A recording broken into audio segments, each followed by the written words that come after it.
Hallo und herzlich willkommen zu Folge 4 CKTV. Heute sind wir in Dortmund bei Sidney Industries. Sidney Hoffmann, bekannt von den PS-Profis und aus dem Fernsehen.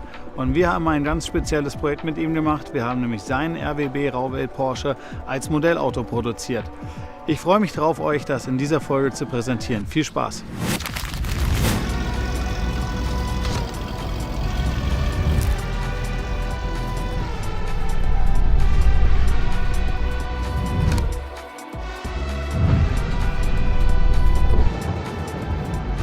Heute sind wir bei Sidney Hoffmann, bei Sidney Industries in Dortmund, einem der deutschen Autotuner, bekannt auch aus dem Fernsehen mit zahlreichen Reportagen und Serien. Ich freue mich außerordentlich, dass Sidney Zeit hat für uns. Zum einen sein Auto vorzustellen, den RWB Porsche, zum anderen, dass er zusammen mit uns das Modellauto realisiert hat.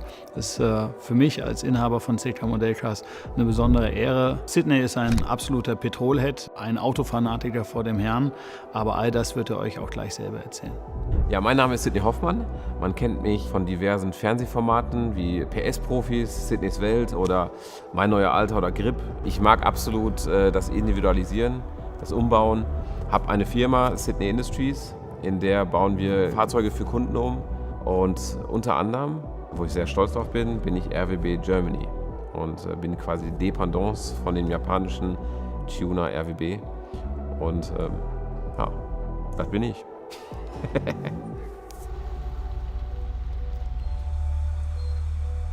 Akira Nakai ist der Gründer und Owner, würde ich sagen, von RWB. Was verbindet uns? Also ich kann erstmal erzählen, wie ich überhaupt darauf gekommen bin. Und da war ich, glaube ich, 2007 auf der SEMA Show und da stand ein 993 RWB, so wie Furusato.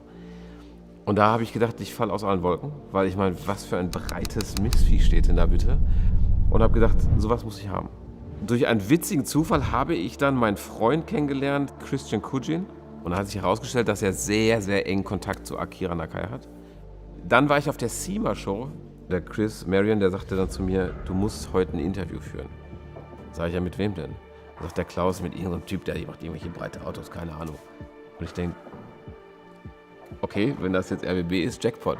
Und dann kam tatsächlich der Christian Kujin mit Akira Nakai und ich musste ein Interview mit Nakai-san führen halt eben. Das war natürlich mega geil. Und dann hatte ich natürlich die Chance genutzt und habe gesagt, du, pass auf, wie sieht's aus? Finde ich voll geil, ich möchte jetzt den ersten in Deutschland bauen.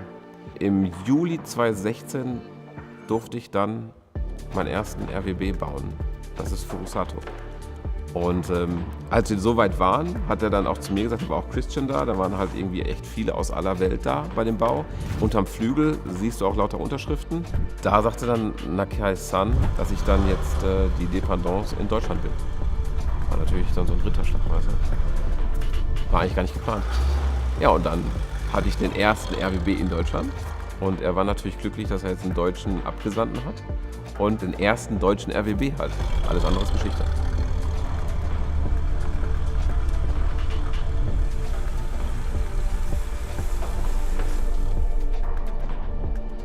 Ich habe den gekauft damals, 2015. Ja, wie soll ich sagen, öffentlich wurde ja selten ein Porsche so wirklich zerschnitten. Hätte ich jetzt einen genommen, der Taco in Zustand ist, ich glaube, da hätten sie mich alle gelyncht, was sie auch jetzt trotzdem gemacht haben. Deswegen war ich jetzt auf der Suche nach einem gebrauchten Porsche, den keiner wollte. Ich habe halt im Internet geguckt und habe gesagt, boah, der steht jetzt schon 4 Wochen. Boah, der hat 300.000 gelaufen, ich glaube, den will keiner. Und genauso bin ich vorgegangen, weil auch natürlich, ich wollte einen günstigen haben, weil ich wusste so, ich mache alles neu.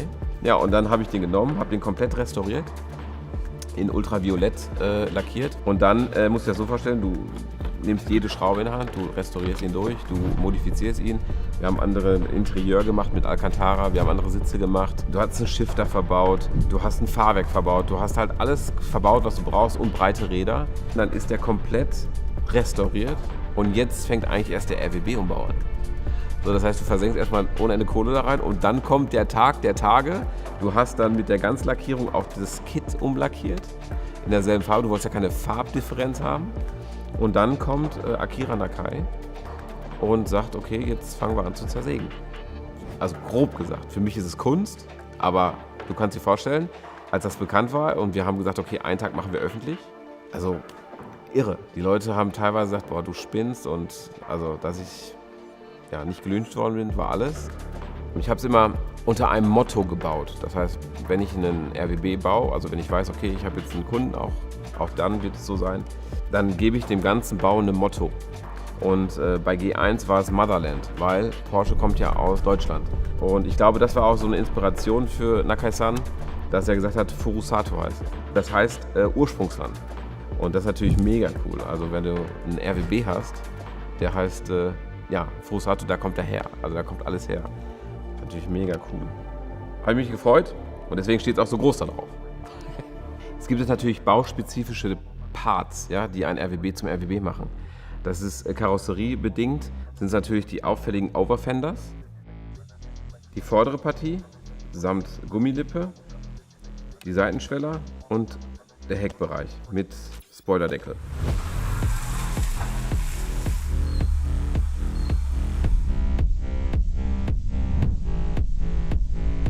Natürlich wollte er für den ersten Deutschen was Besonderes machen und das sieht man dann halt auch an der Front, weil hier diese Radien hatte normal der Lufteinlass nicht. Den hat er erstmalig bei Rotana, bei seinem Rennwagen gemacht und hat er dann hier bei den Deutschen, bei dem ersten Deutschen, bei G1, bei Furusato dann auch gemacht. Und diese schwarze Linie, die man hier sieht, die ist normalerweise einfarbig. Und das muss man sich vorstellen, der klebt das ab und sprüht das dann mit der Sprühdose händisch und da unterscheiden sich halt viele. Diesen Halbmond hatte noch keiner. Und diese langen Canards hat er dann rangemacht. Das ist der Fender Wing. Also das ist quasi, man muss sich überlegen, dass hier noch eine Entlüftung ist. Das heißt, hier ist im echten Auto sind natürlich da noch ist ein Gitter und dann hast du noch mal eine Entlüftung hier. Und diese Form der Fender Wings, die ist natürlich auch sehr speziell. Die hat natürlich auch nochmal extra gemacht für den ersten Deutschen. Und wir haben extra breiten Flügel hinten drauf. Und das war eine Premiere bei dem Deutschen. Fand ich sehr, sehr geil. Und so ist es natürlich sehr unique geworden, der G1, weil da so viele Kleinigkeiten sind, die speziell sind. Hat er hier nochmal unterschrieben, das fand ich sehr, sehr wichtig, dass er da seine Unterschrift drauf macht. Das hat er auch mit einem Pinsel gemacht. Er hat dann Farbe genommen und mit dem Pinsel dann seine Unterschrift gemacht. Und dann nochmal Klarlack rüber. Man muss das ja auch nochmal mit einem anderen Blickwinkel sehen. Das ist nicht nur einfach ein statisches Modell. Also es ist ja wirklich, du kannst die Türen aufmachen, du kannst die Lenkung betätigen, die bewegen sich die Räder. Also es ist schon irgendwie echt geil. Es ist halt nicht so ein Stehmodell. Du kannst es auch mal rollen lassen. Was natürlich super geil ist und super speziell und was einen auch stolz macht, ist ganz einfach so, dass es nicht irgendein RWB ist, sondern das ist ja mein RWB. Also es ist ja wirklich eine 1:1 Kopie von meinem echten RWB von Furusato. Du hast halt dein Auto auf dem Schreibtisch. So, und du guckst es an. Und guckst vielleicht im besten Fall runter in die Werkstatt und denkst, da ist er. Und dann hast du wirklich 1:1 dein Auto bei dir stehen. Das ist mega. Ich könnte mir auch 3 oder 4 hinstellen. Der Farbton vom Furusato ist ultraviolett, eine der Farben vom 911 GT3 RS. Ich finde persönlich eine sehr stimmige Kombination, die moderne Farbe mit dem RWB zusammen zu machen. Wir haben eben das Modellauto auf das Originalauto gestellt. Der Farbton ist 100% dem Original getroffen und lässt es sehr authentisch wirken. Das war Staffel 1 CK-TV. Wir haben euch 4 Folgen präsentiert rund um CK Modellcars, um den Nürburgring, um den BMW M4 GT3, den CK Modellcars Eifelshop, das Nationale Automuseum in Eversbach mit unfassbar vielen spannenden Modellen und last but not least Sidney Hoffmann und den RWB Porsche. Ich hoffe, euch hat es gefallen. Gebt uns gerne ein Feedback, schreibt uns E-Mails. Was wollt ihr sehen 2024, wenn wir CK-TV fortsetzen mit Staffel 2? Wir freuen uns über euer Feedback und wünschen euch eine gute Zeit. Bis dann.